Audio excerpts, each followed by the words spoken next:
नमस्कार दोस्तों, मैं मंचू सब कुछ लर्न पे आपका स्वागत करता हूँ। आज हिंदी व्याकरण में कक्षा 9 के लिए मैं बात करूँगा। कक्षा 9 में कौन कौन से टॉपिक इस वीडियो में कवर कर रहा हूँ मैं बताता हूँ आपको। पहले संज्ञा, काल, क्रिया और समास। संज्ञा, काल, क्रिया और समास, ये 4 टॉपिक मैं इस वीडियो में कवर कर रहा हूँ। संज्ञा, काल, क्रिया और समास के बारे में पूरी जानकारी के लिए इस वीडियो को शुरू से लेकर अंत तक देखें।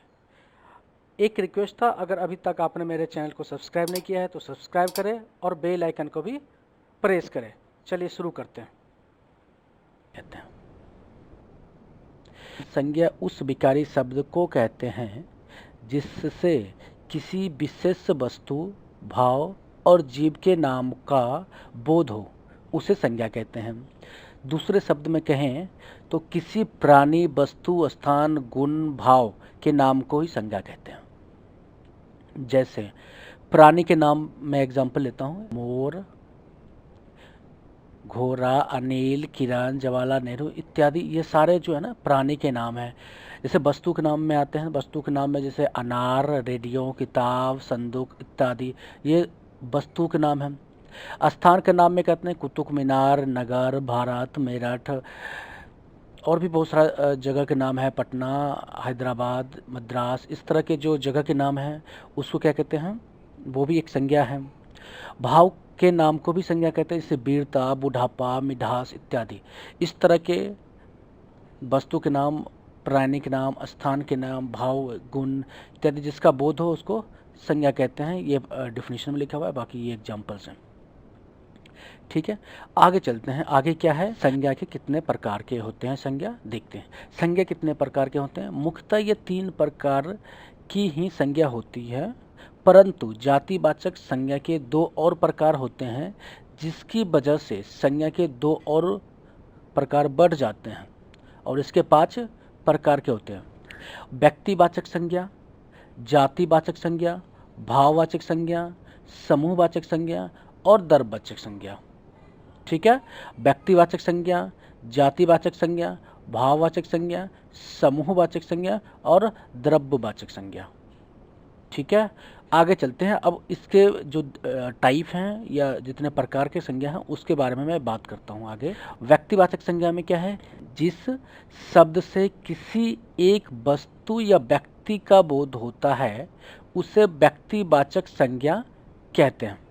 जैसे रमेश, महेश, गंगा, हिमालय। रमेश एक व्यक्ति का बोध होता है, महेश भी व्यक्ति का बोध होता है, गंगा एक व्यक्ति का बोध है, हिमालय भी एक टाइप के व्यक्ति हैं। ठीक है, व्यक्तिवाचक संज्ञा में व्यक्तियों, दिशाओं, देशों, राष्ट्रीयता, समुद्रों, नदियों, पर्वतों, सड़कों, पुस्तकों, समाचार पत्रों, घटनाओं, दिन, महीनों, त्योहार, उत्सवों इत्यादि के स्थान दिया जाता है। ठीक है, उदाहरण श्याम, सुरेश, उत्तर, दक्षिण, पूर्व, पश्चिम, भारत, भारतीय, हिंदू महासागर, हिमालय, दिल्ली, त्रिदेव, दैनिक जागरण, मई, बुधवार, होली, दिवाली जैसे शब्द व्यक्तिवाचक शब्द हैं। जिस शब्द से एक ही प्रकार की वस्तुओं, व्यक्तियों तथा प्रवृत्तियों का बोध हो उसे जातिवाचक संज्ञा कहते हैं। संबंधियों, व्यवसायों, पदों तथा कार्यों, पशु पक्षियों, वस्तुओं तथा प्राकृतिक तत्व के नाम जातिवाचक संज्ञा के अंतर्गत आते हैं। उदाहरण के तौर पर भाई, बहन, प्रोफेसर, मनुष्य, नदी, घोड़ा, गाय, पशु, वर्षा, ज्वालामुखी, राजा, मंत्री, कुर्सी, घोड़ा, बनिया, ब्राह्मण, लड़का, नर, नारी, आदमी, औरत, पहाड़, नदी, घाटी, समुद्र, द्वीप, तालाब, अनाज जैसे शब्द जातिवाचक संज्ञा के अंतर्गत आते हैं। भाववाचक संज्ञा किसे कहते हैं? जिस शब्द से किसी व्यक्ति या वस्तु के गुण या धर्म, दशा तथा कार्य व्यापार का बोध होता है उसे भाववाचक संज्ञा कहते हैं। प्रत्येक पदार्थ का अपना एक स्वभाव होता है। मनुष्य का स्वभाव मनुष्यत्व तथा पशु का स्वभाव हरकत पशुत्व कहलाता है। ठीक है। भाववाचक संज्ञा के एक शब्द से एक ही शब्द का बोध होता है। इस कारण से शब्दों का प्रयोग उसके उसी रूप में होता है। बहुवचन के प्रयोग संभव नहीं होते हैं। उदाहरण के तौर भाववाचक संज्ञा के उदाहरण के तौर पे लंबाई, नम्रता, चाल, समझ, मनुष्यत्व, देवत्व, पुरुषत्व, अपमान, बंधुत्व, मर्दाना, शीतलता, मिठास, तीखापन, बुढ़ापा, मित्रता, गर्मी, सर्दी, निजित्व, मित्रता, पढ़ाई, लड़ाई, कराई, प्रहार इत्यादि भाववाचक संज्ञा के उदाहरण हैं। कौन सा है? समूहवाचक संज्ञा। जिस शब्द से वस्तु अथवा व्यक्ति के समूह अथवा बहुलता का बोध हो उसे समूहवाचक संज्ञा कहते हैं। जैसे सभा, दल, संघ, गुच्छा, कुंज इत्यादि शब्दों समूह का बोध होता है। उदाहरण के तौर पर मेला, भीड़, बाजार, प्रदर्शन, रैली, सेना, जुलूस, पार्टी, कुंज, धौध, जमावड़ा, सैलाब, युद्ध, समुदाय, हुजूम, सेना, झुंड, गिरोह इत्यादि समूहवाचक संज्ञा के उदाहरण हैं। ठीक है, आगे चलते। आगे है द्रव्यवाचक संज्ञा। जिस शब्द से किसी धातु, द्रव्य तथा ऐसे वस्तुओं जिसे नापा तौला जा सके का बोध हो उसे द्रव्यवाचक संज्ञा कहते हैं। ठीक है, जैसे दूध, दही, सोना, चांदी, लोहा, लकड़ी, पानी, पित्तल, तांबा, तेजाब, शराब, घी, जल, खून, तेल, पारा इत्यादि शब्द जो है द्रव्यवाचक संज्ञा के उदाहरण हैं। ठीक है, ये हो गए पांचों संज्ञा के प्रकार। ठीक है, और आगे चलते हैं। अब थोड़ा सा ट्रांसफर कर लेते हैं। भाववाचक संज्ञा का निर्माण कैसे किया जाता है? जातिवाचक संज्ञा में दिया हो कोई शब्द तो उसको भाववाचक संज्ञा में ट्रांसफर करना है। जैसे बूढ़ा एक जातिवाचक संज्ञा है, बुढ़ापा भाववाचक संज्ञा हो गया, लड़का एक जातिवाचक संज्ञा है, लड़कपन एक भाववाचक संज्ञा है, मित्र एक जातिवाचक संज्ञा है, मित्रता भाववाचक संज्ञा है, मनुष्य जातिवाचक संज्ञा है, मनुष्यत्व भाववाचक संज्ञा है। विशेषण से भाववाचक संज्ञा कैसे बनाएंगे? गर्म ये विशेषण है, गर्मी भाववाचक संज्ञा है, मीठा विशेषण है, मिठास भाववाचक संज्ञा है, कठोर विशेषण है, कठोरता भाववाचक संज्ञा है, नर्म विशेषण है, नर्मता ये भाववाचक संज्ञा है। अब क्रिया से भाववाचक संज्ञा कैसे बनाएंगे? चढ़ना एक क्रिया है, चढ़ाई, पढ़ना पढ़ाई, रोना रुलाई, दौड़ना दौड़, ये सारे भाववाचक संज्ञा क्रिया से बनाया गया है। ठीक है, सर्वनाम से कैसे बनाते हैं भाववाचक संज्ञा? अपना, अपनाना, निज, निजित्व ये सर्वनाम था और इसको भाववाचक संज्ञा में का निर्माण किया गया। ठीक है, अवव्य से कैसे बनाते हैं भाववाचक संज्ञा? दूर, दूरी, समीप, समीपत्व इस तरह से आप भाववाचक संज्ञा का निर्माण कर सकते हैं। अगला क्या है? अगला देख लेते हैं। अगला है संज्ञा का रूप परिवर्तन। संज्ञा के प्रयोग में कभी कभी परिवर्तन भी होता है। जातिवाचक संज्ञा व्यक्तिवाचक संज्ञा के रूप में, व्यक्तिवाचक संज्ञा जातिवाचक संज्ञा के रूप में तथा भाववाचक संज्ञा का जातिवाचक संज्ञा के रूप में प्रयोग देखने को मिलता है। संज्ञा का रूप परिवर्तन जैसे जातिवाचक संज्ञा हो वो व्यक्तिवाचक संज्ञा में कभी कभी हो जाता प्रयोग, और व्यक्तिवाचक संज्ञा का जो अगर हो तो जातिवाचक संज्ञा में हो जाता प्रयोग, तथा भाववाचक संज्ञा में हो तो जातिवाचक में हो जाता प्रयोग कभी कभी।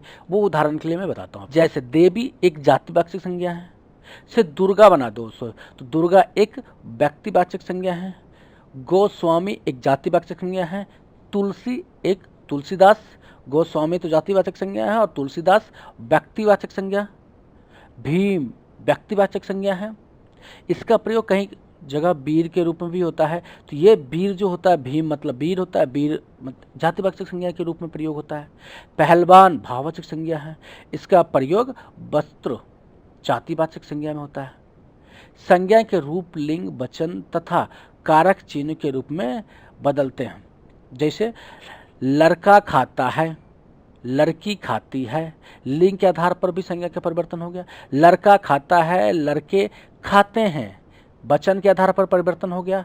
इसमें एक वचन है, लड़का एक है, बहुवचन हो गए लड़के। लड़का लिंग है, पुरुष लिंग है, और लड़की स्त्रीलिंग है। लड़का खाना खाता है, लड़के ने खाना खाया। कारण चिन्ह के आधार पर परिवर्तन हो गया संज्ञा का। आपने देखिए संज्ञा के रूप परिवर्तन आपने देख लिया। आगे चलते हैं। आगे संज्ञा के पहचान क्या है।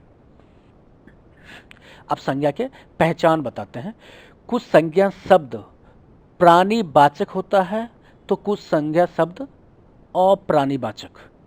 कुछ शब्द गणनीय होता है तो कुछ शब्द अगणनीय है। अब प्राणीवाचक क्या होता है? वो शब्द जिससे किसी सजीव वस्तु का बोध हो, जिसमें प्राण हो, उसे प्राणीवाचक संज्ञा कहते हैं। जो सजीव वस्तु होता है उसे प्राणीवाचक संज्ञा कहते हैं। जो निर्जीव वस्तु होता है उसे अप्राणीवाचक संज्ञा कहते हैं। अब प्राणीवाचक संज्ञा में लड़का, गाय, रमेश। लड़का सजीव है, गाय एक सजीव जानवर है, और रमेश एक आदमी का नाम है, इसका मतलब वो भी सजीव है। ये सारे सजीव हैं, इसलिए प्राणीवाचक संज्ञा में आते हैं। अप्राणीवाचक में जिसमें असजीव को, जिस वस्तु में प्राण ना हो वो अप्राणीवाचक संज्ञा कहलाती है। जैसे मेज, रेलगाड़ी, मकान, पुस्तक, पर्वत, ये सारे जो हैं अप्राणीवाचक संज्ञा हैं, ये सजीव नहीं है। ठीक है, ये सारे निर्जीव आइटम को, निर्जीव वस्तु को अप्राणीवाचक संज्ञा कहते हैं। सजीव वस्तु को प्राणीवाचक संज्ञा कहते हैं। अब चलते हैं गणनीय पे। गणनीय जिस व्यक्ति, वस्तु, पदार्थ आदि की गणना की जा सकती है वह शब्द गणनीय कहलाएगा। गिनती हो सके, जिसको हम तौल सके, या जिसको हम 100 लड़के हैं, 500 लड़के हैं, पुस्तक 500 पुस्तकें हैं, भवन 400 भवन हैं, गाय 350 गाय हैं, केले 2 दर्जन हैं। ठीक है, अगणनीय संज्ञा जिस व्यक्ति, वस्तु, पदार्थ आदि की गणना नहीं की जा सकती है, उसकी संख्या ज्ञात नहीं की जा सकती है, वह शब्द अगणनीय संज्ञा कहलाएगा। जैसे दूध, पानी गिनो नहीं गिन सकते, हवा गिनो नहीं गिन सकते, मित्रता गिनो नहीं गिन सकते हो। तो इस तरह के जो संज्ञा होते हैं अगणनीय होते हैं। ठीक है, आगे चलते हैं। काल किसे कहते हैं? जिस रूप से क्रिया के होने के समय का बोध हो उसे काल कहते हैं। काल मतलब समय भी होता है। काल के 3 भेद होते हैं, भूतकाल, वर्तमान काल और भविष्य काल। इसको अंग्रेजी में क्या कहते हैं? भूतकाल को पास्ट टेंस, वर्तमान काल को प्रेजेंट टेंस और भविष्य को फ्यूचर टेंस। अब हम चलेंगे भूतकाल को लेके, फिर वर्तमान काल के कितने भेद होते हैं और उसके क्या डिटेल है उसके भी सेम उसी प्रकार भविष्य काल के बारे में मैं पूरी जानकारी आपको दूंगा। आप हमारे साथ बने रहिए। ठीक है, चलिए शुरू करते हैं। भूतकाल किसे कहते हैं? पहले भूतकाल से शुरू करते हैं। क्रिया के जिस रूप से यह पता चले कि काम बीते हुए समय में पूरा हुआ है उसे क्या कहते हैं? भूतकाल। मतलब आपको ये पता चल जाए कि काम हो चुका है, अभी आप प्रेजेंट में हैं और काम हो गया है, ये आपको अनुभव हो या पता चले किसी काम के बारे में, इसका मतलब ये हुआ वो काम भूतकाल में हुआ है। ठीक है, जैसे लड़का आया था, ये मैंने पीछे वाली बात कह रहे हैं, मतलब आया हुआ बहुत टाइम हो चुका है। वो खा चुका था, मैंने गया, 2 दिन पहले जोर की वर्षा हुई थी, नेताजी का प्रचार रथ बड़ी भीड़ के साथ जा रहा था। ये सारे स्टोरी कह रहे हैं। स्टोरी जितने भी आप स्टोरी बनाते हैं, स्टोरी कहते हैं किसी को, वो हर समय भूतकाल में होता है। ठीक है, अब चलते हैं भूतकाल के वर्गीकरण के बारे में। भूतकाल के कितने भेद होते हैं? देखिए, भूतकाल के 6 भेद होते हैं हिंदी में। ठीक है, कौन कौन से? समान भूतकाल, आसन्न भूतकाल, पूर्ण भूतकाल, अपूर्ण भूतकाल, संदिग्ध भूतकाल और हेतुतु मत भूतकाल। ठीक है, ये सारे भूतकाल के वेद हैं। ठीक है, अब चलिए भूतकाल में जो सबसे पहला वेद है सामान्य भूतकाल किसे कहते हैं, अब उसके बारे में जान लेते हैं। जिससे भूतकाल की क्रिया के विशेष समय का ज्ञान हो उसे सामान्य भूतकाल कहते हैं। ठीक है, अब दूसरों शब्द में कहें, क्रिया के जिस रूप से काम के समान रूप से बीते समय में पूरा होने का बोध हो उसे सामान्य भूतकाल कहते हैं। जैसे मोहन आया, सीता गई, श्री राम ने रावण को मारा। इस वाले जो वाक्य हैं इसमें क्रिया के क्या है? बीते हुए समय की पूरी हो रही है, मतलब बीते हुए समय में पूरी हो गई, अतः यह समान भूतकाल क्रिया है। आसन भूतकाल, क्रिया के जिस रूप से यह पता चले कि क्रिया अभी कुछ समय पहले ही पूर्ण हुए हैं उसे आसन्न भूतकाल कहते हैं। इससे क्रिया की समाप्ति निकट भूत में या तत्काल ही सूचित करते हैं, मतलब अभी अभी तत्काल में जो काम हुआ है उसको आसन्न भूतकाल कहते हैं। जैसे मैंने आम खाया है, मैं अभी सोकर उठी हूँ, मैं अभी सो के उठी हूँ, मतलब अभी जस्ट 2-3 मिनट पहले की बात है। इस तरह से जो काम हुआ है तो वह तत्काल वाली बात है, वो आसन्न भूतकाल के अंतर्गत आते हैं। अध्यापिका पढ़ाकर आई है, बहुत कम टाइम पहले हुआ है, तो इसलिए ये सारे जो क्रियाएं हैं आसन्न भूतकाल के अंदर आते हैं। पूर्ण भूतकाल, पूर्ण भूतकाल किसे कहते हैं? क्रिया के उस रूप को पूर्ण भूत कहते हैं जिससे क्रिया की समाप्ति के समय का स्पष्ट बोध होता है कि क्रिया को समाप्त हुए काफी समय बीता है।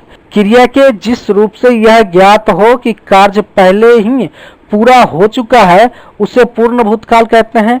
जैसे कि उसने श्याम को मारा था, अंग्रेजों ने भारत पर राज किया था, महादेवी वर्मा ने संस्करण लिखे थे, तो ये सारे काम जो है ना बहुत पहले हो चुका है, तो इस तरह के क्या कहते हैं? पूर्ण भूतकाल। आगे चलते हैं, पूर्ण भूतकाल के बाद है अपूर्ण भूतकाल। जिस क्रिया से यह ज्ञात हो कि भूतकाल में कार्य संपन्न नहीं हुआ था, अभी चल रहा था, उसे अपूर्ण भूतकाल कहते हैं। काम चल रहा है मगर काम पूरा नहीं हुआ है और वो अभी रनिंग है, तो उस भूतकाल क्रिया को क्या कहते हैं? अपूर्ण भूतकाल। जैसे कि सुरेश गीत गा रहा था, मतलब क्रिया खत्म नहीं हुई, गाना कंटिन्यू चल ही रहा है, तो इसे कहते हैं अपूर्ण भूतकाल। रीता सो रही थी। ठीक है, नेक्स्ट टॉपिक है संदिग्ध भूतकाल। संदिग्ध भूतकाल किसे कहते हैं? भूतकाल की जिस क्रिया से कार्य होने में अनिश्चितता अथवा संदेह प्रकट हो उसे संदिग्ध भूतकाल कहते हैं। इस नाम से ही पता चल जाता है, संदिग्ध मतलब संदेह रखने। ठीक है, इसमें यह संदेह बना रहता है कि भूतकाल में कार्य पूरा हुआ या नहीं। जैसे तू गया होगा, बस छूट गई होगी, दुकानें बंद हो चुकी होगी, तो इसमें सारे में संदेह है, पूरा परफेक्ट नहीं है कि हो चुका है या नहीं हुआ है। ठीक है, अगर हो चुका होता तो पूर्ण में चला जाता, अगर नहीं हुआ है तो अपूर्ण भूतकाल में चला जाता, मगर जिसमें संदेह बना हुआ है वो न पूर्ण में जाएगा न अपूर्ण में जाएगा, यह संदिग्ध भूतकाल में जाएगा। नेक्स्ट है हेतु मदभूत। ये किसे कहते हैं? यदि भूतकाल में एक क्रिया के होने या ना होने पर दूसरी क्रिया का होना या ना होना निर्भर करता है तो उसे हेतु मद भूतकाल क्रिया कहते हैं। हेतु का अर्थ क्या होता है? कारण। जहां भूतकाल में किसी कार्य के ना हो सकने का वर्णन कारण के साथ 2 वाक्य में दिया गया हो वह हेतु मद भूतकाल होता है। इससे यह पता चलता है कि क्रिया भूतकाल में होने वाली थी पर किसी कारणवश ना हो सका। जैसे कि यदि तुमने परिश्रम किया होता तो पास हो जाते। तुमने अगर परिश्रम पीछे अगर परिश्रम किया होता तो आगे वाला जो काम होता है वो पास मतलब रिजल्ट जो है वो अच्छा होता है। यदि वर्षा होती तो फसल अच्छी होती, इसका मतलब वर्षा पे निर्भर है फसल, जिसमें एक दूसरे पर निर्भर किया जाता है, उसे क्या कहते हैं, हेतु हेतु मद भूतकाल। ठीक है, ये भूतकाल का लास्ट टॉपिक था। अब चलते हैं वर्तमान काल पे।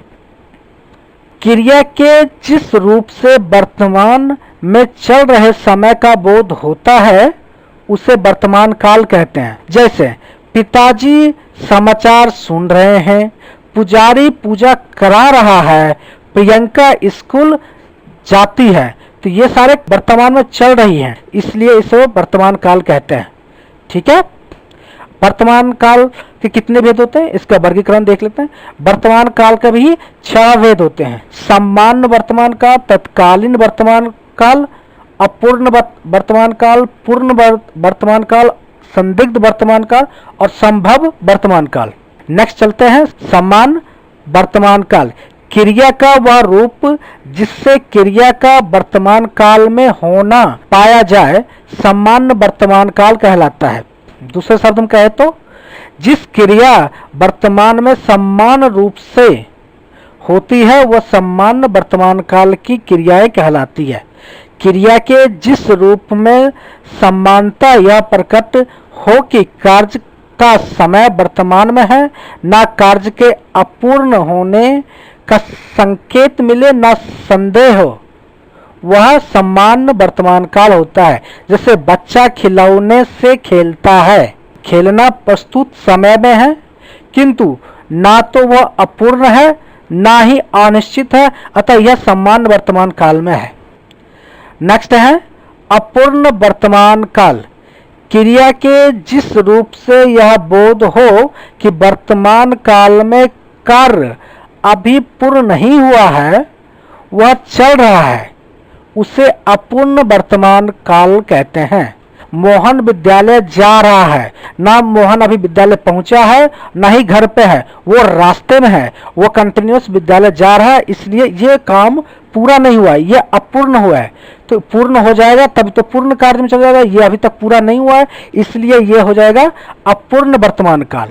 वर्षा हो रही है, अनुराग लिख रहा है, तो इस तरह के जो कार्य बीच में कंटिन्यूस चलते हैं, काम पूरा नहीं होता, उसे अपूर्ण कार्य वर्तमान काल कहते हैं। नेक्स्ट है पूर्ण वर्तमान काल। इससे वर्तमान काल में कार्य की पूर्ण सिद्धि का बोध होता है, उसे पूर्ण वर्तमान काल कहते हैं। वह आया है, पूर्ण रूप से आ गया है। लड़के ने पुस्तक पढ़ी है, वह चला गया है, उसने भोजन कर लिया है, मैं तो सुबह ही नहा चुका हूँ, घड़ा पानी से भर गया है।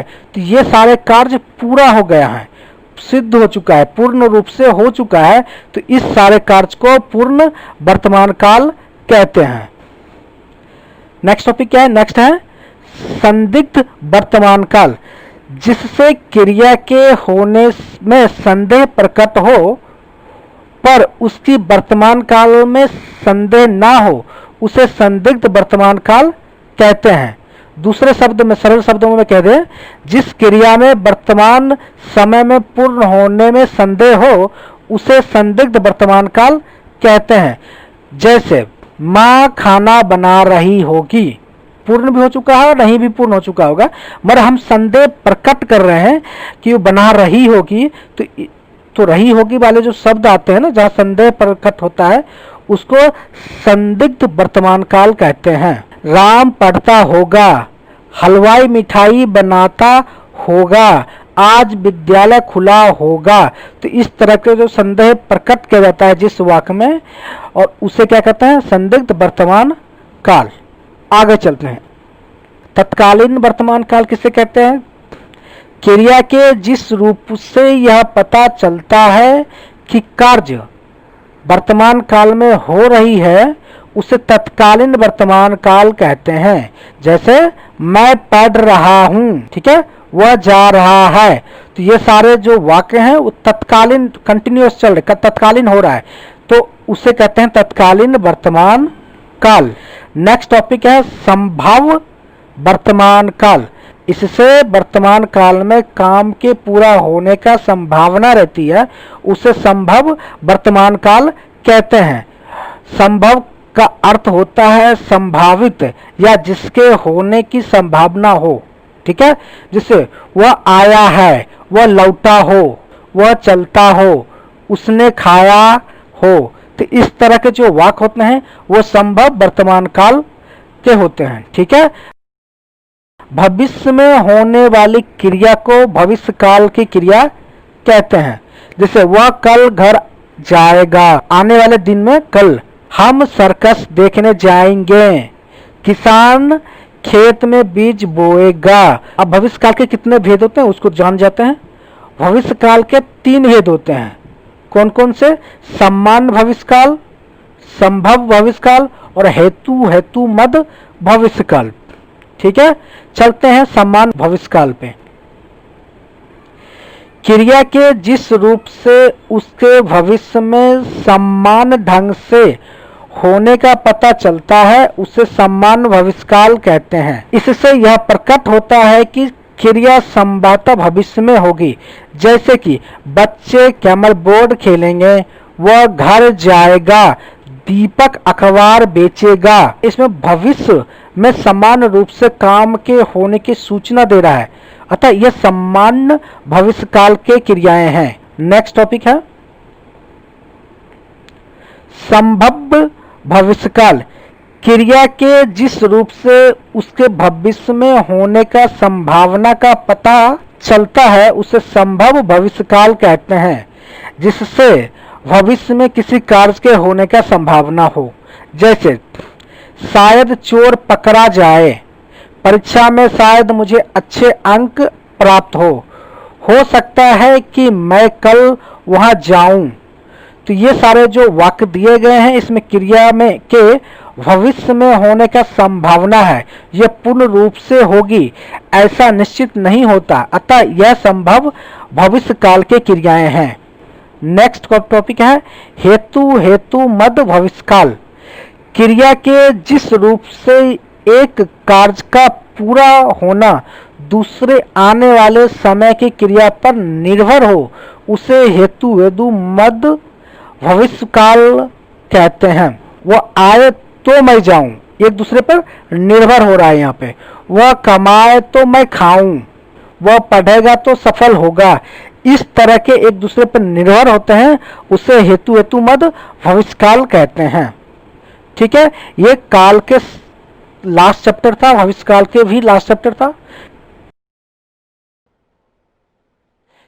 जिन शब्दों या पदों से यह पता चले कि कोई कार्य हो रहा है उसे क्या कहते हैं?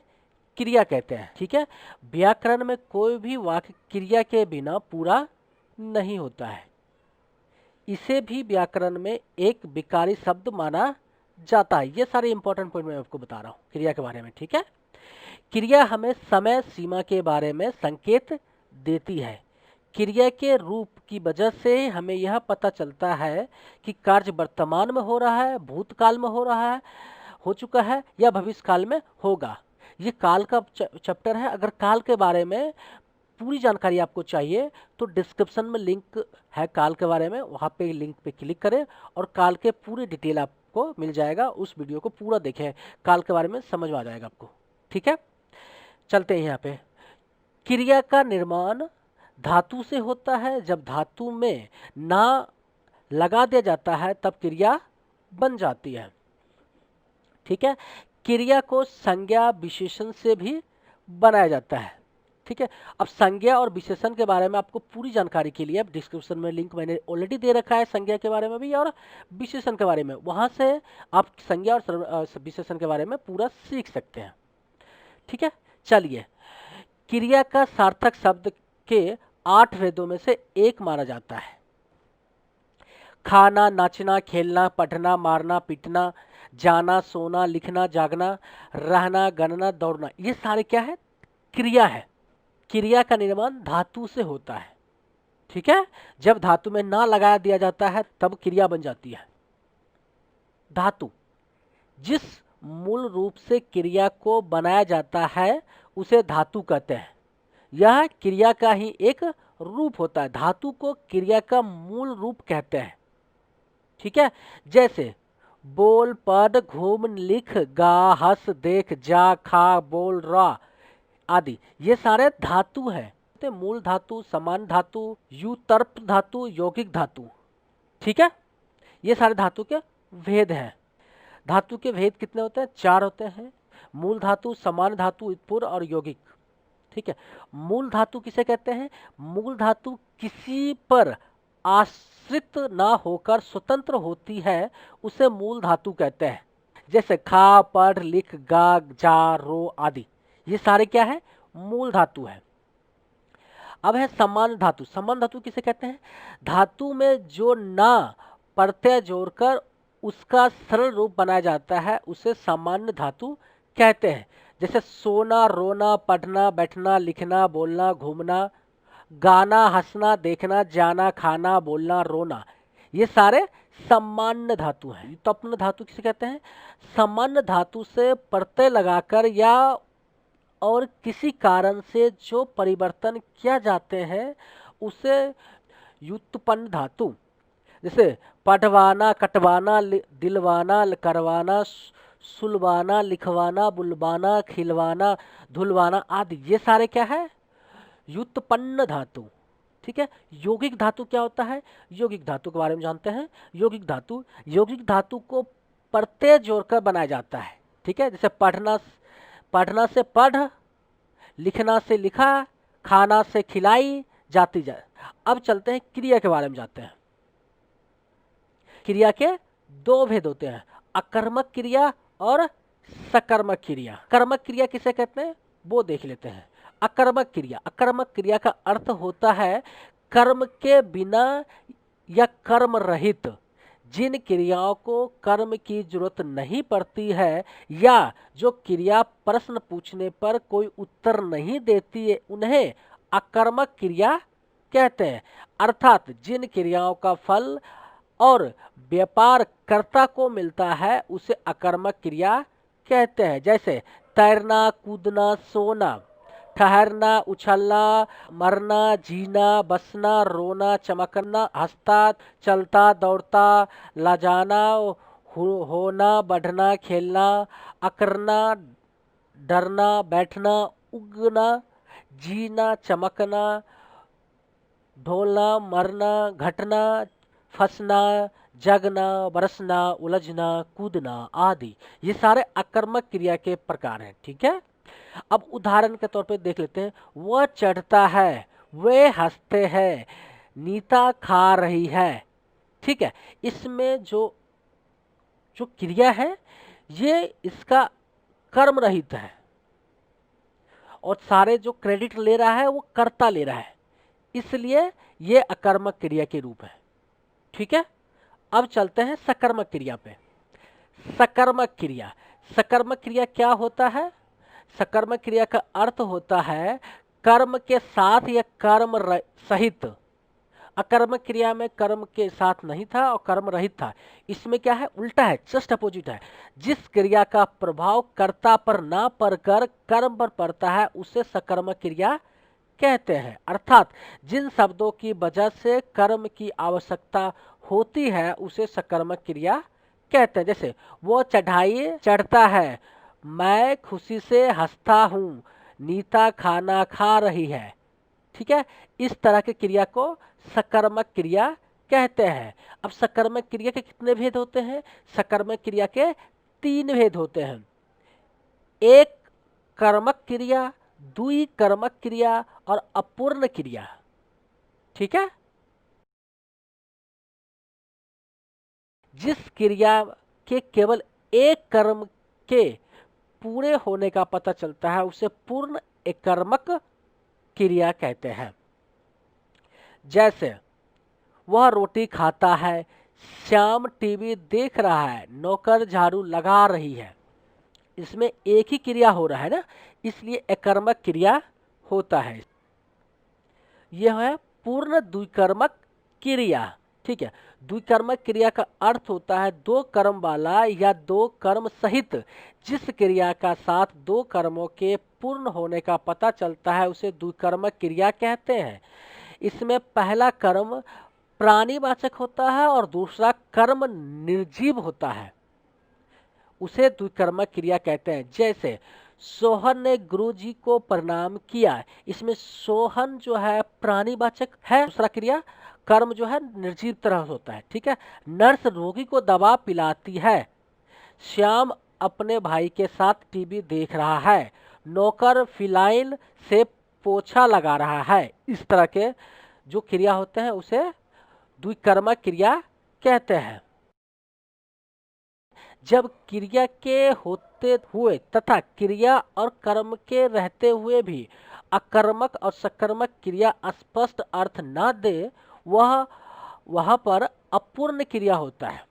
ठीक है। इसके अर्थों को पूरा करने के लिए जिन शब्दों का प्रयोग किया जाता है उसे पूरक कहते हैं।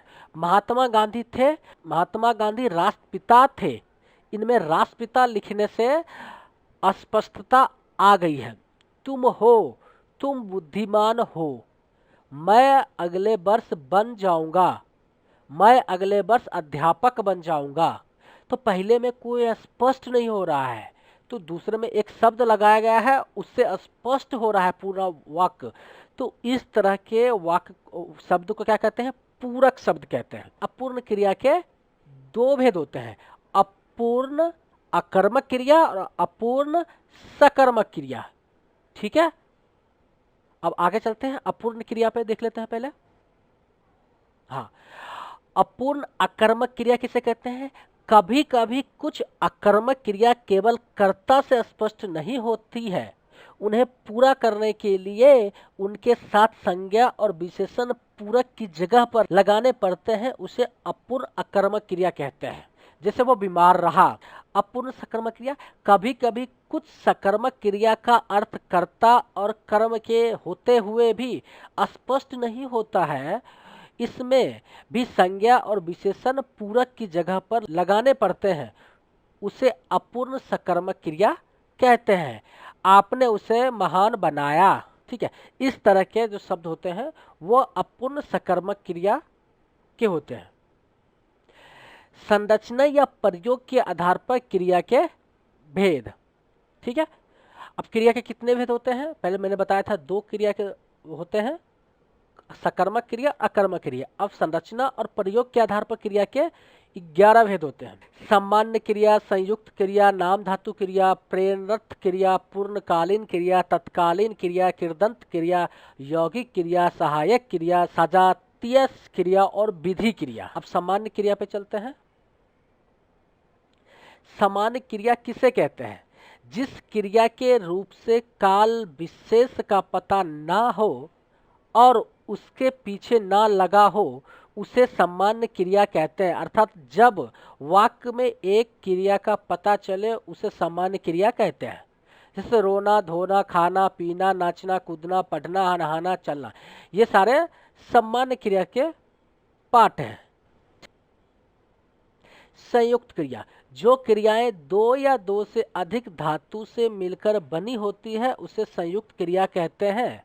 अर्थात जो क्रिया दो या दो से अधिक क्रियाओं के योग से बनी होती हैं उन्हें संयुक्त क्रिया कहते हैं। जैसे मैंने खाना खा लिया, तुम घर चले जाओ, इसमें दो क्रिया, खाना और खा लिया, दोनों अलग अलग क्रिया। ठीक है। चले और जाओ, चलना भी क्रिया है और जाओ भी क्रिया है, तो दो क्रिया होती है इसमें, तो उसे संयुक्त क्रिया कहते हैं। अब चलते हैं संयुक्त क्रिया के भेद पर। ठीक है। अब संयुक्त क्रिया के 11 भेद होते हैं। आरंभ बोधक संयुक्त क्रिया, समाप्ति बोधक संयुक्त क्रिया, अवकाश बोधक संयुक्त क्रिया, अनुमति बोधक संयुक्त क्रिया, नित्यत्व बोधक संयुक्त क्रिया, आवश्यकता बोधक संयुक्त क्रिया, निश्चय बोधक संयुक्त क्रिया, इच्छा बोधक संयुक्त क्रिया, अभ्यास बोधक संयुक्त क्रिया, शक्ति बोधक संयुक्त क्रिया, पूर्ण रुक्त संयुक्त क्रिया। जिन संयुक्त क्रिया से हमें पता चले कि क्रिया आरंभ होने वाली है उसे आरंभ बोधक संयुक्त क्रिया कहते हैं। वह नाचने लगी, बरसात होने लगी, राम खेलने लगा। ठीक है। इस तरह के। ठीक है।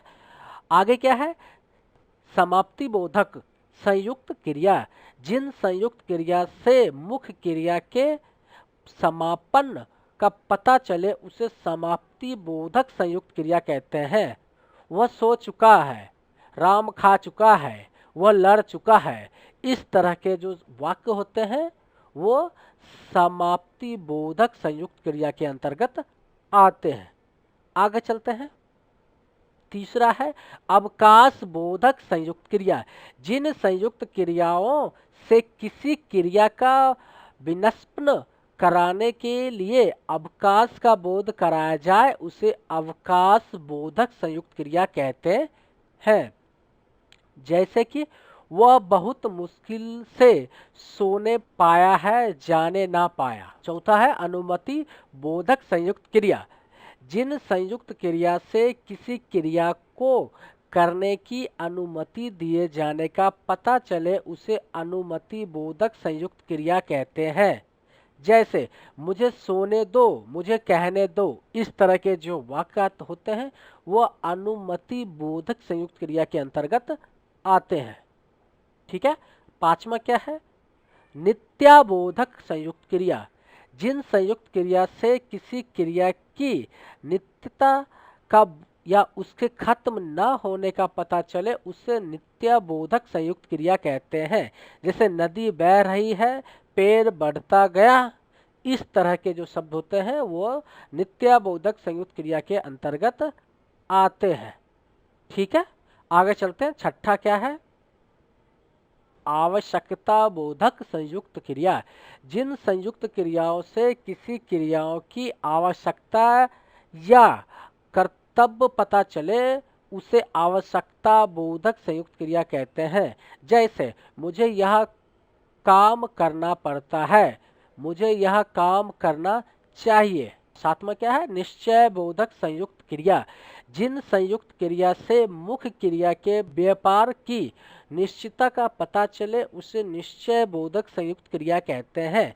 वो बीच में ही बोल उठा, मैं मार बैठूंगा, इस तरह के जो वाक्य होते हैं वो निश्चय बोधक संयुक्त क्रिया के अंतर्गत आते हैं। आठवां है इच्छा बोधक संयुक्त क्रिया, जिन संयुक्त क्रियाओं से क्रिया के करने की इच्छा का पता चले उसे इच्छा बोधक संयुक्त क्रिया कहते हैं। जैसे वह घर आना चाहता है, मैं खाना चाहता हूं। ठीक है। आगे चलते हैं। अभ्यास बोधक संयुक्त क्रिया, जिन संयुक्त क्रियाओं से क्रिया को करने के अभ्यास का पता चले उसे अभ्यास बोधक संयुक्त क्रिया कहते हैं। जब सामान्य भूतकाल की क्रियाओं में करना क्रिया लगा दी जाती है तब अभ्यास बोधक संयुक्त क्रिया बनती है। जैसे वो पढ़ा करता है, तुम लिखा करते हो, मैं खेला करता हूँ, इस तरह के जो शब्द होते हैं उसे अभ्यास बोधक संयुक्त क्रिया कहते हैं। 10वां क्या है, शक्ति बोधक संयुक्त क्रिया, जिन संयुक्त क्रियाओं से क्रिया को करने के लिए शक्ति का पता चलता है उसे शक्ति बोधक क्रिया कहते हैं। जैसे मैं लिख सकता हूँ, मैं पढ़ सकता हूँ, इस तरह के शब्द से शक्ति का बोध होता है, इसलिए ये सारे शब्द शक्ति बोधक संयुक्त क्रिया के अंतर्गत आते हैं। पुनरुक्त संयुक्त क्रिया, जब दो समान ध्वनि वाली क्रियाओं के जोड़ने का पता चलता है उसे पुनरुक्त संयुक्त क्रिया कहते हैं। जैसे वह खेला कूदा करता है, खेलना अलग क्रिया है और कूदना अलग क्रिया है, दोनों को ज्वाइंट करके एक साथ यूज किया जाता है, उसे पुनरुक्त क्रिया कहते हैं। आगे क्या है, नाम धातु क्रिया, क्रिया को छोड़कर संज्ञा सर्वनाम विशेषण से मिलकर संयुक्त क्रिया को नाम धातु कहते हैं। यह धातुओं के नाम से बनी होती है इसलिए इसे नाम धातु कहलाती है। हाथ से हथियाना, बात से बतियाना, दुखना से दुखना, चिकना से चिकनाना, लाठी से लठियाना, लत से लतियाना, पानी से पनियाना, बिलन से बिल गाना, स्वीकार से स्वीकाराना, अधिकार से अधिकाराना, उद्धार से उद्धारना, शर्म से शर्माना, अपना से अपनाना, लज्जा से लजाना, झूठ से झुठलाना, टक्कर से टकराना, लालच से ललचाना, सठिया से सठियाना, गरम से गरमाना, अपना से अपनाना, दोहरा से दोहराना आदि जो शब्द होते हैं ये नाम धातु क्रिया के अंतर्गत आते हैं। जैसे उदाहरण के लिए, लुटेरों ने जमीन हथिया ली, उसने उन्हें लतिया दिया। इस तरह के जो वाक्य होते हैं वो नाम धातु क्रिया के अंतर्गत आते हैं। ठीक है, आगे चलते हैं। संज्ञा शब्दों से बनाए हुए कुछ नाम धातु के उदाहरण। शर्म से शर्माना, लोभ से लुभाना, बात से बतियाना, झूठ से झुठलाना, लात से लतियाना, दुख से दुखियाना। इस तरह से जो शब्द होते हैं वो संज्ञा के शब्द हैं और उससे नाम धातु बनाया गया है। ठीक है, आगे चलते हैं। सर्वनाम शब्दों से बने नाम धातु के उदाहरण देख लेते हैं कुछ। अपना से अपनाना, पराया से परायाना, इसे ये है सर्वनाम से बने हुए नाम धातु। ठीक है, आगे चलते हैं।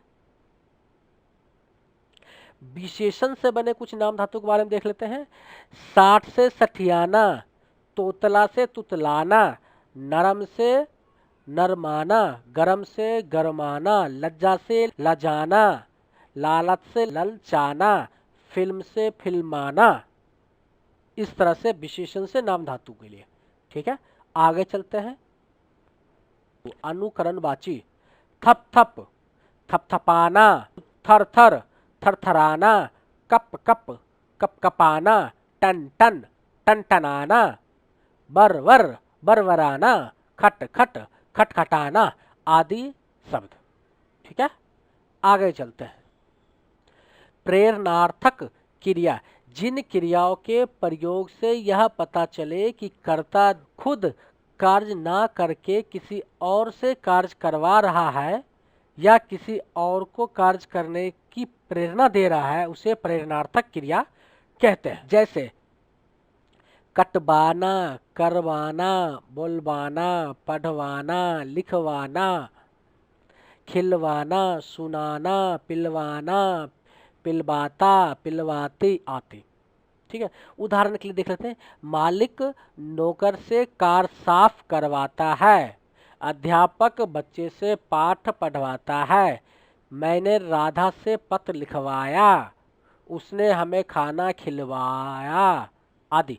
इस तरह के जो शब्द होते हैं प्रेरणार्थक क्रिया के अंतर्गत आते हैं। प्रेरणार्थक क्रिया के प्रेरक देख लेते हैं। ठीक है, दो प्रेरक होते हैं, प्रेरक कर्ता, प्रेरित कर्ता। ठीक है, प्रेरक कर्ता में देख लेते हैं, जो किसी और को प्रेरणा प्रदान करता है या प्रेरणा देता है उसे प्रेरक कर्ता कहते हैं। जैसे मालिक और अध्यापक। ठीक है, प्रेरित करता है, जो किसी और से प्रेरणा लेता है उसे प्रेरित कर्ता कहते हैं, जैसे नौकर और छात्र। प्रेरणार्थक क्रिया के रूप में प्रथम प्रेरणार्थक क्रिया। प्रथम प्रेरणार्थक क्रिया में कर्ता प्रेरक बनकर प्रेरणा देता है, उसे प्रथम प्रेरणार्थक क्रिया कहते हैं। ये सभी क्रियाएं सकर्मक होती है। जैसे माँ परिवार के लिए भोजन बनाती है, जोकर सर्कस में खेल दिखाता है।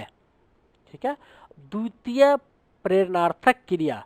द्वितीय प्रेरणार्थक क्रिया में कर्ता खुद दूसरे को काम करने की प्रेरणा देता है, उसे द्वितीय प्रेरणार्थक क्रिया कहते हैं। जैसे माँ पुत्री से भोजन बनाती है, जोकर सर्कस में हाथी से कर्तव्य करवाता है, तो ये द्वितीय प्रेरणार्थक क्रिया होता है। प्रेरणार्थक क्रिया बनाने के कुछ नियम इस प्रकार हैं। मूल दो अक्षर वाली धातु में जब आना या बाना जोड़ दिया जाता है, पढ़ से पढ़ाना, पढ़वाना, चल से चलाना और चलवाना, ये है नियम है। ठीक है, इस तरह से आप बना सकते हैं। ठीक है, प्रश्नार्थक क्रिया, दो अक्षर वाली धातु में जब ए या ओ जोड़ दिया जाता है तब दीर्घ स्वर को ह्रस्व स्वर बना दिया जाते हैं। जैसे जीत से जिताना, जितवाना, लेट से लिटाना, लिटवाना, इस तरह से। तीन अक्षर वाले धातु में जब आना और वाना जोड़ दिया जाता है तब भी बनता है। जैसे समझ से समझाना, समझाना और समझवाना, बदल से बदलाना और बदलवाना, इस तरह से। ठीक है, कुछ धातु में आवश्यकता अनुसार प्रत्यय लगाए जाते हैं। जैसे जी से जिलाना, जिलबाना। पूर्णकालीन क्रिया किसे कहते हैं? पूर्णकालीन का अर्थ होता है पहले से हुआ। जब कर्ता एक कार्य को समाप्त करके तुरंत दूसरे कार्य में लग जाता है तब जो क्रिया पहले ही समाप्त हो जाती है उसे पूर्णकालीन क्रिया कहते हैं। पूर्णकालीन क्रिया को धातु में कर या करके लगाकर बनाया जाता है। जैसे पुजारी ने नहाकर पूजा की, चोर सामान चुराकर भाग गया, विद्यार्थी ने पुस्तक से देखकर उत्तर दिया, वह खाकर सो गया। इस तरह के जो शब्द होते हैं वो पूर्णकालीन क्रिया के अंतर्गत आते हैं। ठीक है, आगे चलते हैं। आगे क्या है? तत्कालीन क्रिया। तत्कालीन क्रिया के बारे में बात कर लेते हैं। तत्कालीन क्रिया, यह क्रिया ही पूर्णकालीन क्रिया की तरह मुख्य क्रिया से पहले खत्म होती है, लेकिन इसमें और मुख्य क्रिया में समय का अंतर ना होकर कर्म का अंतर होता है, उसे तत्कालीन क्रिया कहते हैं। ठीक है, जैसे वह आते ही सो गया, शेर देखते ही वह बेहोश हो गया। इस तरह के जो शब्द होते हैं वो तत्कालीन क्रिया के अंतर्गत आते हैं। आगे चलते हैं। कृदंत क्रिया क्या होता है? कृदंत क्रिया, कृदंत प्रत्यय को जोड़कर जो क्रिया बनाई जाती है उसे कृदंत क्रिया कहते हैं। अर्थात जब किसी क्रिया में प्रत्यय जोड़कर उसका एक नया क्रिया रूप बनाया जाता है उसे कृदंत क्रिया कहते हैं। जैसे चलता, भागता, दौड़ता, हंसता आदि, इस तरह के कृदंत क्रिया होता है। ठीक है, आगे चलते हैं। आगे क्या है? यौगिक क्रिया। जिन वाक्यों में दो क्रियाएं एक साथ आती है और दोनों मिलकर मुख्य क्रिया का काम करती है उसे यौगिक क्रिया कहते हैं। इनमें पहले क्रिया पूर्णकालीन होती है। जैसे वह सामान रखकर गया, परीक्षा सिर पर आ चुकी है। इस तरह के क्रिया को यौगिक क्रियाएं कहती है। ठीक है, आगे चलते हैं। आगे क्या है? सहायक क्रिया किसे कहते हैं? जो क्रिया मुख्य क्रिया की सहायता करती है उन्हें सहायक क्रिया कहते हैं। मुख्य क्रिया के अर्थ को स्पष्ट करने और अर्थ को पूरा करने के लिए सहायक क्रिया की जरूरत पड़ती है। कभी एक तो कभी एक से ज़्यादा क्रिया सहायक क्रिया के रूप में आती है, लेकिन इनमें हेरफेर करने से क्रिया का काल परिवर्तन हो जाता है। जैसे वह आता है, तुम सोए हुए हो, इस तरह से सहायक क्रिया होते हैं। सजातीय क्रिया किसे कहते हैं? जब कुछ अकर्मक और सकर्मक क्रियाओं के साथ उनके धातु की बनी भाववाचक संज्ञा के प्रयोग को ही सजातीय क्रिया कहते हैं। अच्छा खेल खेल रहे हो, वह अच्छी लिखाई लिख रहा है। इस तरह के जो क्रियाएं होती है उसे सजातीय क्रिया कहते हैं। आगे चलते हैं। आगे कौन सी क्रिया है? विधि क्रिया। विधि क्रिया क्रिया के लास्ट भागों में से एक है। विधि क्रिया कहते किसको हैं? जिस क्रिया से किसी भी प्रकार की आज्ञा का पता चले उसे विधि क्रिया कहते हैं। जैसे घर जाओ, ठहर जाओ, इस तरह के। चलिए, समास क्या होता है पहले उसके बारे में जान लेते हैं। संक्षिप्तीकरण को कहते हैं समास। ठीक है, किसी भी दो या दो से अधिक शब्दों को जोड़कर उसको एक शब्द बनाया जाता है, उसको क्या कहते हैं? समास। संक्षिप्तीकरण को समास कहते हैं। दूसरे शब्द में समास संक्षेपण करने की एक प्रक्रिया है। दो या दो से अधिक शब्दों का परस्पर संबंध बनाने वाले शब्द अथवा कारक चिन्ह का लोप होने पर उन दोनों अथवा दो से अधिक शब्दों के मेल से बने एक स्वतंत्र शब्द को समास कहते हैं।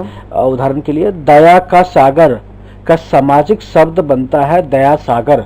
यहाँ पे आप देख सकते हैं, दया और सागर दो अलग अलग शब्द हैं, दोनों को मिलाकर एक स्वतंत्र शब्द बनाया गया है दया सागर। ठीक है, इसमें जो कारक का है उसका लोप हो गया है और एक स्वतंत्र शब्द बना है दया सागर। इस प्रक्रिया को ही समास कहते हैं।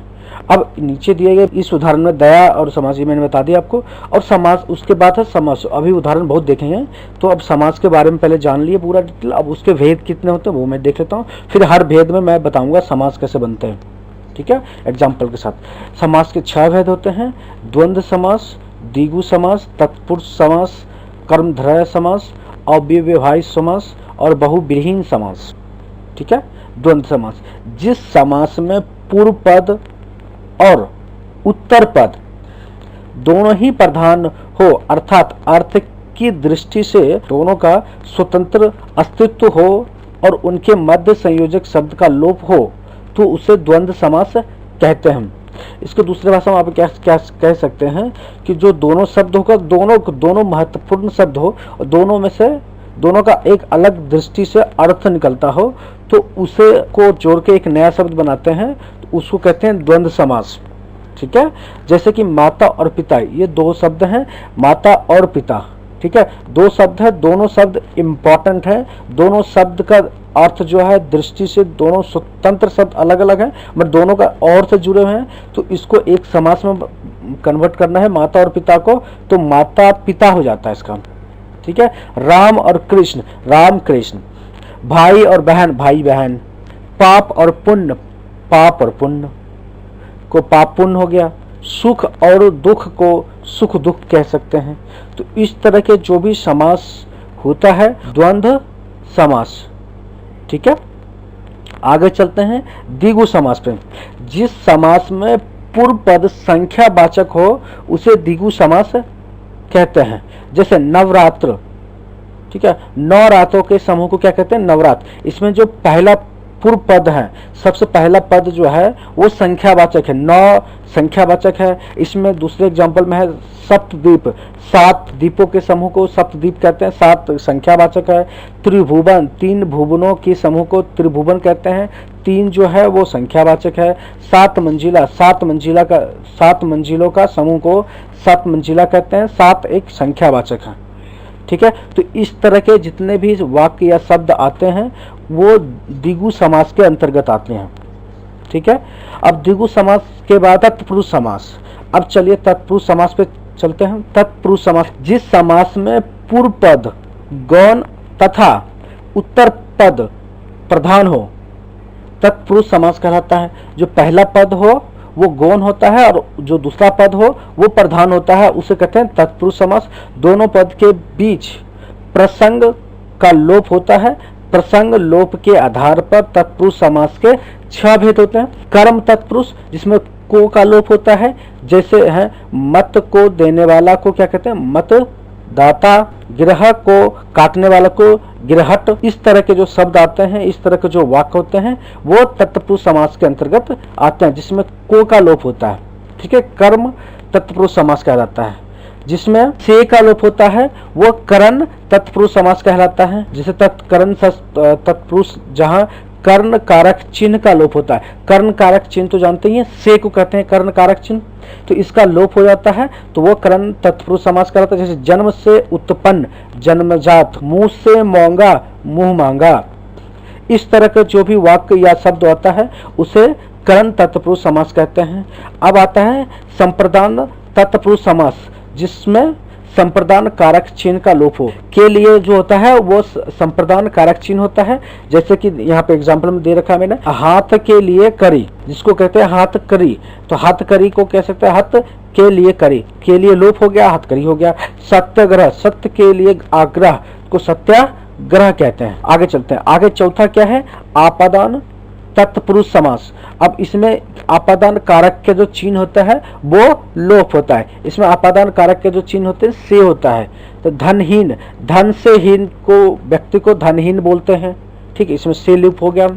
भय से भीत, भयभीत, तो इस तरह के जो शब्द होते हैं जिसमें से का लोप होता है उसमें आपादान तत्पुरुष समास के अंतर्गत आता है। पांचवा क्या है, संबंध तत्पुरुष। संबंध तत्पुरुष किसे कहते हैं, संबंध कारक चिन्ह का लोप हो उसे संबंध तत्पुरुष समास कहते हैं। जैसे प्रेम का सागर, प्रेम सागर, इसमें का जो है तत्पुरुष संबंध कारक, तो इसमें का लोप हो जाता है तो जो बन जाता है प्रेम सागर, तो उसको कहते हैं संबंध तत्पुरुष समास, ठीक है। दिन की चर्या, दिनचर्या, दिन की चर्या को क्या कहते हैं, दिनचर्या, ठीक है। आगे चलते हैं, आगे क्या है, अधिकरण तत्पुरुष, जहां अधिकरण कारक का चिन्ह का लोप होता है, जैसे में, ठीक है, पर। तो नीति में निपुण, नीति निपुण, में का लोप हो गया। आत्मा पर विश्वास, आत्मविश्वास, तो इस तरह के जो भी शब्द आते हैं उसे तत्पुरुष समास के अंतर्गत आते हैं। और तत्पुरुष समास में कौन से भेद के अंतर्गत आते हैं, अधिकारक तत्पुरुष समास के अंतर्गत आते हैं। तत्पुरुष समास के बाद चलते हैं अगले समास पर। अगला समास कौन सा है, कर्म धारय समास। जिस समास में पूर्व पद विशेषण हो और उत्तर पद विशेष्य हो, कर्मधारय समास कहलाता है। और इनमें भी उत्तर पद जो प्रधान होता है, ठीक है। अब जैसे इसमें काली है जो मिर्च, उसे कहते हैं काली मिर्च। काली जो है वो विशेषण है और मिर्च जो मिर्च है विशेष्य है, तो इस दोनों को मिलाकर कहते हैं काली मिर्च, ठीक है। जो मिर्च है, उत्तर जो पद है, उत्तर पद कौन सा है, मिर्च है, वो प्रधान है, ठीक है। काली विशेषण है तो इसे कहते हैं काली मिर्च। नीला है जो कमल, तो नील कमल, तो नीला कमल जो है प्रधान शब्द है, उत्तर पद है, और नीला है विशेषण है, ठीक है, उत्तर पद विशेष है। जैसे है जो कमल, उसमें का कोई वही विशेषण नहीं निकलता है, इसका कोई मतलब नहीं निकलता, इसलिए इसको विशेष बोलते हैं। अगर आपको विशेषण और विशेष के बारे में पूरी जानकारी चाहिए तो हमने डिस्क्रिप्शन में ऑलरेडी विशेषण क्रिया विशेषण के लिंक डाल रखे हैं, वो वीडियो जरूर देखें, जिससे आपका विशेषण और क्रिया विशेषण और विशेष का पूरे जो भी डाउट है वो खत्म हो जाएगा आपको, ठीक है। चलिए आगे चलते हैं। पीताम्बर, पीत है जो अंबर, पीताम्बर चंद्रमुखी, चंद्र के समान मुख वाले को चंद्रमुखी कहते हैं। सद्गुण, सद है जो गुण, सद्गुण, ठीक है। इस तरह के जो भी शब्द होते हैं कर्म धारय समास कहलाते हैं। दूसरी समास है जिस समास में पूर्व पद अव्यय हो, अव्यय भाव समास कहलाता है, ठीक है। यह वाक्य में क्रिया विशेषण का कार्य करता है। मैंने पहले बताया क्रिया विशेषण के लिए आपको देखना है वीडियो, तो क्रिया विशेषण का लिंक नीचे दिया हुआ है, ठीक है। जैसे यथा स्थान, स्थान के अनुसार, आजीवन, जीवन भर, प्रतिदिन, प्रत्येक दिन, यथा समय, समय के अनुसार, ठीक है। तो इस तरह के जो भी शब्द आते हैं अव्ययी भाव समास के अंतर्गत आते हैं, ठीक है। अब चलते हैं लास्ट, बहुविहीन समास। बहुविहीन समास कौन सा समास होता है, जिस समास में दोनों पद के मध्यम में एक विशेष या तीसरा अर्थ का बोध होता है, उसे बहुविहीन समास कहते हैं, ठीक है। जैसे महात्मा, महान आत्मा है जिसका, अर्थात ऊंची आत्मा वाले को क्या कहते हैं, महात्मा। नीलकंठ, नीला कंठ है जिसका, अर्थात शिव जी। लंबोदर, लंबा उद्र है जिसका अर्थ क्या है, गणेश जी। तो इस तरह के गिरिधर, गिरि को धारण करने वाला अर्थात कृष्ण। मक्खीचूस मतलब बहुत कंजूस व्यक्ति, तो इसको कहते हैं मक्खीचूस। मतलब ऐसा शब्द दो पद होते हैं जिसके मध्य में एक तीसरा ही अर्थ निकल जाता है, उसको कहते हैं बहुविहीन समास, ठीक है। ये लास्ट था समास के छठे भेद में से लास्ट भेद था। अगर ये वीडियो आपको अच्छा लगा है तो इस वीडियो को लाइक करें और शेयर करें। समास के बारे में यदि आपका कोई भी सवाल हो या सुझाव हो तो हमें कमेंट के थ्रू आप बता सकते हैं। वीडियो देखने के लिए आपको धन्यवाद।